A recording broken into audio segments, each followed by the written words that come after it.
Good evening, Bahamas. Coming up tonight, the U.S. ambassador to the Bahamas Designate found dead in her home. We may be looking at a pretty active hurricane season. How soon could we see the University of the Bahamas? And later on, we take a look at the museum on Grand Bahama.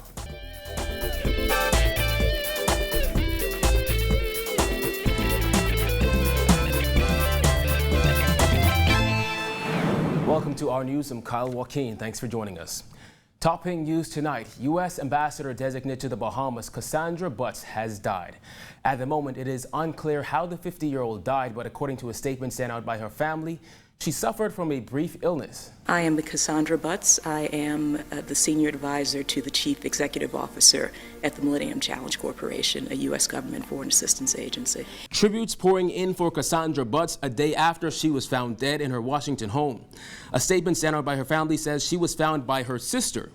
The former deputy White House counsel and friend of U.S. President Barack Obama, Butz, was nominated in 2014 to be the U.S. ambassador to the Bahamas. However, her appointment was held up in the U.S. Senate. President Obama and First Lady Michelle Obama today mourning her loss. In a statement, Obama said, "Cassandra and I met as law students, and we quickly discovered a shared passion for jazz and for public service. Cassandra was someone who put her hand squarely on that arc of the moral universe and never stopped doing whatever she could to bend it towards justice." He continued, saying that Butz made America better and made many lives, including his family's, better as well. U.S. Secretary of State John Kerry expressed deep sorrow and shock, saying, "Cassandra Butz was a brilliant lawyer and a person of superb judgment and great personal humor and warmth. We are all diminished by her passing at far too young an age." The Bahamas has been without a U.S. ambassador since the departure of Nicole Avant in 2011. Lisa Johnson serves as U.S. Charge d'Affaires. In her statement, Johnson described Butz as a wonderful nominee for the Bahamas. She said, "She was determined to tackle issues such as economic development, citizen safety and security, and social justice in the Bahamas. Even while patiently awaiting U.S. Senate confirmation, Cassandra was a great friend to the Bahamas." Foreign Affairs and Immigration Minister Fred Mitchell also sending condolences to the Butz family. He said, "She was thoughtful, organized, helpful, and sober. She had a keen sense of judgment on just how to approach the tasks at hand. I looked forward to her confirmation and to her working in the Bahamas. This news is very sad." He continued saying, "I believe that the United States has lost a great patriot. I believe the Bahamas has lost a great friend." Again, U.S. Ambassador Designate to the Bahamas, Cassandra Butz, has died at the age of 50. Well, the 2016 Atlantic hurricane season starts this Wednesday, and according to meteorologists, we're looking at a pretty active one. According to Senior Deputy Director at the Department of Meteorology, Jeffrey Simmons, no one should let their guard down. For this season, what's out there now is that we have some predictions that's already been for the early part of the season, the early predictions for the season. And it's predicted to be the most active season. Even though it's going to be the most active season since 2012, it's still going to be relatively near normal. According to Simmons, there are 13 named storms projected for this season with a projection of 6 hurricanes. You know, there are a lot of, when we look at the parameters that really are going to affect our predictions that we're coming up with, one of the major things everyone knows was the El Nino. Well, what's happening with that? We know the El Nino is something, if that is in place, that suppresses the hurricanes. You may, even though in an El Nino year, you may have a lot of storms, they would be short-lived. So you won't look at anything being too serious with them. So an El Nino time is a good time for us, okay? Well, what's happening this year is that we had a pretty good El Nino during the winter. We expect for that to really flip to La Nina, the opposite, sometime by fall, so by September. Then there's September to November, the period when hurricanes usually head in the Bahamas' direction, as was the case with Hurricane Joaquin. And that's a La Nina period. We expect to see a La Nina period, which means that that could be a very active part of the season.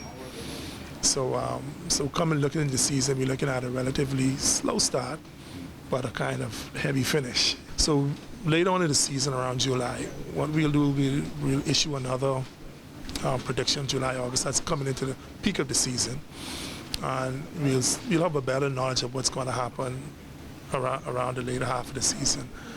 But so there are a lot of things going on. Some favor an active season, some favor an inactive season, and we're watching them and see how they. So we have that La Nina, El Nino, La Nina effect coming in, along with that cool body of water that we expect to move down and sort of lessen the amount of energy available for hurricane growth.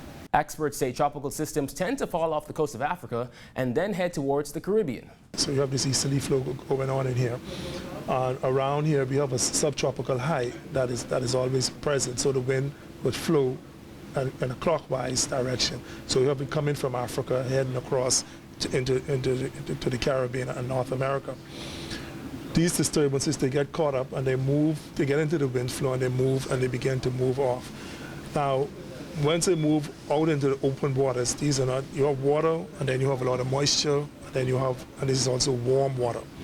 Hot, you know. Well, moments after the Prime Minister presented the 2016-2017 budget communication on Wednesday, Education Minister Jerome Fitzgerald tabled the University of the Bahamas bill. It was the latest step in the College of the Bahamas' long-awaited transition to university status.